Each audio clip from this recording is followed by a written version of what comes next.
नमस्कार, उत्तराखंड लाइव में आपका स्वागत है और मैं हूं आपके साथ छवि। आइए बढ़ते हैं खबरों की ओर।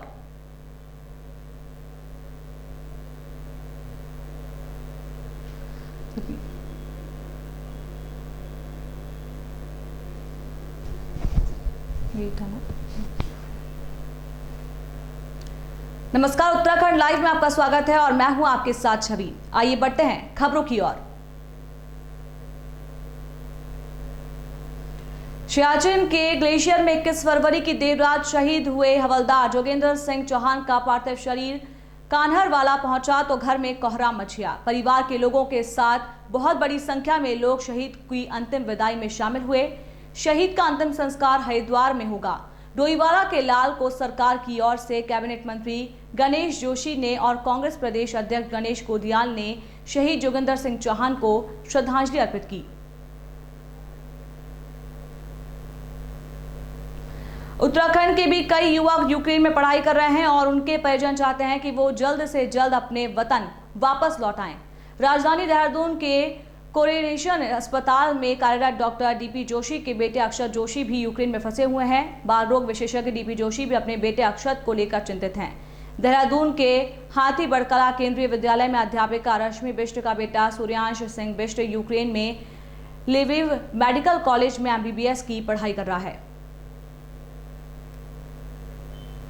यूक्रेन और रूस के बीच हुई जंग को लेकर जहां भारत देश से गए लोगों के फंसे होने की चिंता से सभी छात्रों के अभिभावकों के चेहरों पर चिंता की शिकन देखने को मिल रही थी, वहीं रुड़की के मंगलौर के भी 3 छात्र यूक्रेन में रहकर MBBS की पढ़ाई कर रहे हैं। पर फिलहाल छात्र अरीब अंसारी के पिता जमीन अंसारी से बात हुई तो उनका कहना है कि उनका बेटा और बाकी सभी छात्र वहां सकुशल हैं और उनकी अपने बेटे व केंद्र सरकार के नुमाइंदों से लगातार बात हो रही है और उन्हें हरिद्वार सांसद और पूर्व केंद्रीय मंत्री डॉक्टर रमेश पोखरियाल निशंक ने आश्वासन दिया है कि वो PMO से बातचीत कर वहां फंसे छात्रों को सकुशल लाने का भरसक प्रयास कर रहे हैं। डोईवाला कोतवाली का अर्धवार्षिक निरीक्षण CO अनिल कुमार शर्मा द्वारा किया गया, जिसमें मालखाना रजिस्टर व हथियारों की जांच की गई।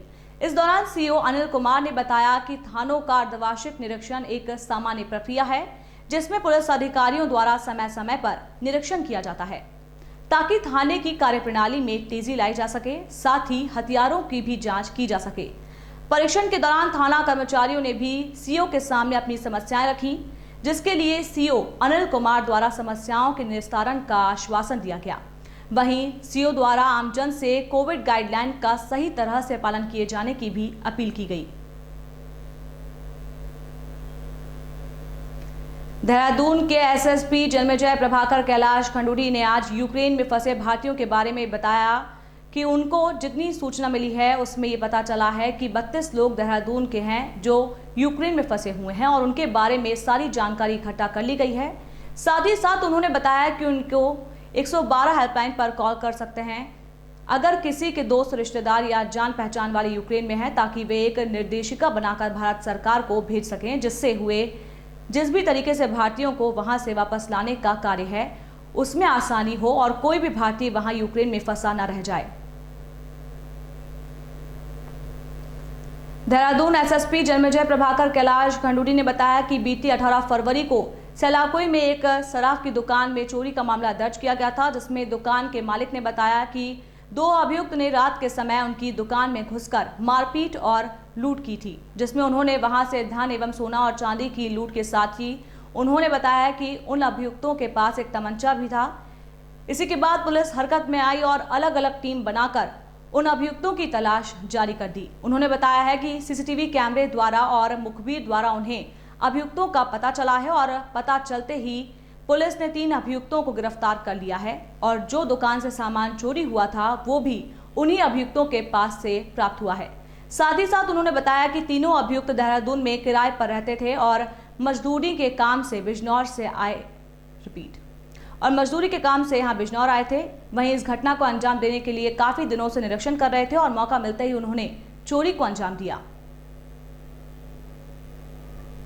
यूक्रेन में फंसे भारतीयों को वापसी को लेकर कांग्रेस का भाजपा सरकार पर वार। कांग्रेस भवन में कांग्रेस के प्रदेश अध्यक्ष गणेश गोदियाल ने बताया कि जिस प्रकार के हालात यूक्रेन में हैं वे बेहद चौंकाने वाले हैं। उन्होंने बताया कि भारत के भी बहुत से छात्र और लोग यूक्रेन में फंसे हुए हैं। उन्होंने बताया कि यूक्रेन में जिस प्रकार की स्थिति है वो एक दिन में ठीक होने वाली नहीं है।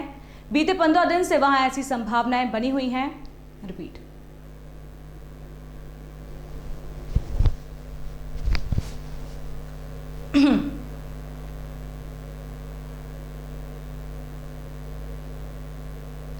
यूक्रेन में फंसे भारतीयों को वापसी को लेकर कांग्रेस का भाजपा सरकार पर वार। कांग्रेस भवन में कांग्रेस के प्रदेश अध्यक्ष गणेश गोदियाल ने बताया कि जिस प्रकार के हालात यूक्रेन में हैं वे बेहद ही चौंकाने वाले हैं। उन्होंने बताया कि भारत के भी बहुत से छात्र और लोग यूक्रेन में फंसे हुए हैं। उन्होंने बताया कि यूक्रेन में जिस प्रकार की स्थिति है वो एक दिन में ठीक होने वाली नहीं है। बीते 15 दिन से वहां ऐसी संभावनाएं बनी हुई थी। उन्होंने बताया कि भारत से छात्र एवं अन्य लोग जो यूक्रेन में हैं वो भारत सरकार से मांग कर रहे थे कि उन्हें वहां से वापस बुलाया जाए। उन्होंने बताया कि कांग्रेस पार्टी ने भी लिखित रूप से सरकार से आग्रह किया है कि उन्हें वहां से वापस लाया जाए। कोविड-19 के कारण माता पिता की मृत्यु हो जाने वाले बच्चों को आर्थिक सहायता नहीं मिल पाने की सूचना का कोई ने रिपीट कोर्ट में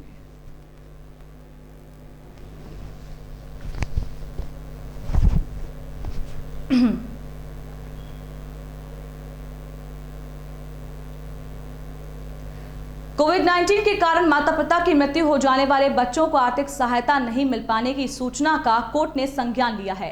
उत्तराखंड राज्य विधिक सेवा प्राधिकरण नैनीताल ने निर्देश जारी करते हुए कहा है ऐसे आश्रित जिन्हें आर्थिक सहायता नहीं मिली है उन्हें दिलाया जाए। सिविल जज नेहा कुशवाहा ने बताया कि ऐसे कोई माता पिता जिनकी कोविड-19 के कारण मृत्यु हुई है और उन्हें कोई आर्थिक सहायता नहीं मिली है वो जिला विधिक सेवा प्राधिकरण देहरादून कार्यालय से संपर्क कर सकते हैं। दरअसल ऐसे बच्चों को उत्तराखंड राज्य विधिक सेवा प्राधिकरण चिन्हित किया जा रहा है जिनके माता पिता की मृत्यु कोविड-19 के कारण हुई है। उत्तराखंड लाइव में फिलहाल इतना ही। मुझे दीजिए इजाजत। नमस्कार।